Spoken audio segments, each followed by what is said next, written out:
Well, I've been looking forward to this interview all evening. The family of an 87-year-old man who suffered a heart attack finally got to meet one of the Good Samaritans who helped save his life. It was nearly 2 weeks ago when Gloria Borelli went into cardiac arrest and collapsed on a Montreal street. A group of strangers stepped in and took turns giving him CPR until the paramedics arrived. With her father recovering in hospital, his family sent out a plea, hoping to connect with his rescuers. And as you can see in that fantastic scene yesterday, one of them came forward, and you can also see the appreciation on the part of the family. So our next guests are Sabato's granddaughter, Vanessa Caparici, and one of the mystery heroes, mystery until today, who helped save Sabato's life, Michael Estheres. And they join us from Montreal. Thanks to both of you. And Vanessa, first of all, how's your grandpa doing? He's doing a lot better each day. He actually just got out of the ICU unit today, and he's expected to come home in the next couple of days.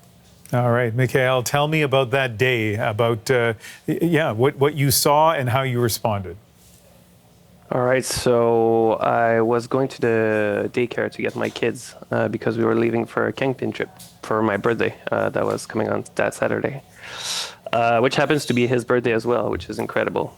And so when I got there, I saw there was a man on the floor with a lady right next to him trying to kind of talk to him.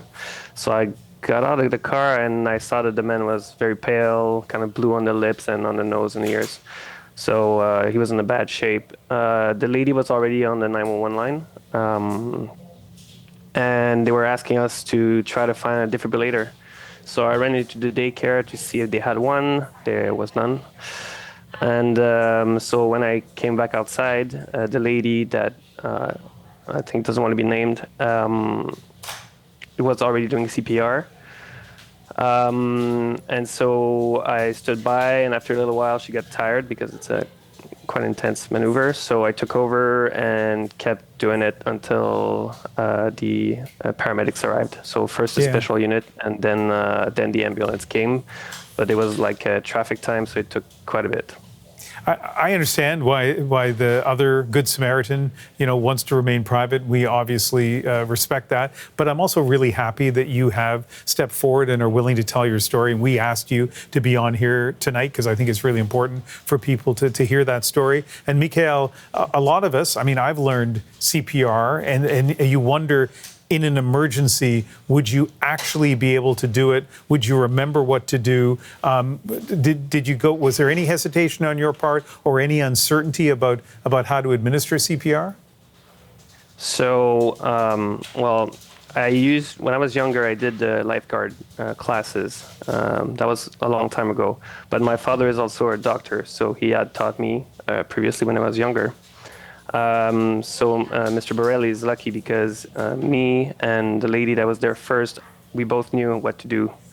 So I think that helped. And that's why I think everybody should actually learn it. It's easy to learn. People should go on YouTube after this and learn it. It can help, really. Yeah, that's an excellent point. They should go take a course. It's not hard to do. Having said that, it's been a long time since I took it, so I need to get a refresher as well. But you make a good point. You can actually go on YouTube and learn at least the basics, which are better than nothing. Okay, let's talk about the other part of the story now. Vanessa, your family desperately wanted to hear from these two, or the people who came out of nowhere and then disappeared into nowhere after saving your grandfather's life. What was it like to meet Michael? It was an amazing experience. He is incredible. He's so kind. He's so humble. And when we got the call about our grandfather being in the hospital, we had so many questions. We wanted to know where he was, what happened to him. We only had ideas, right?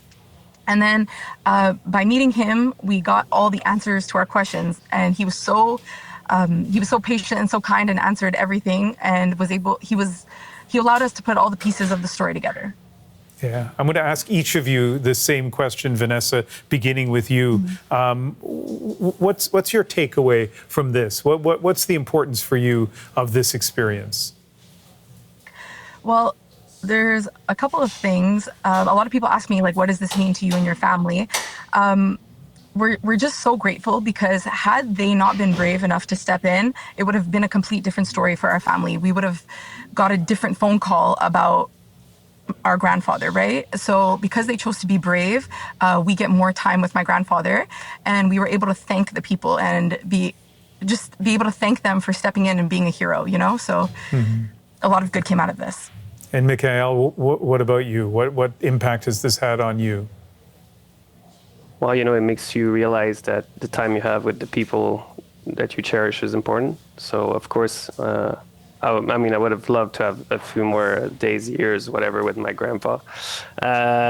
So, yeah, take care of your family and the people around you. It's a beautiful story, and both of you are kind enough to share your perspectives. I really appreciate it. Thank you. Thank you. Vanessa Caparici and Mikhail Esterez joining us from Montreal tonight.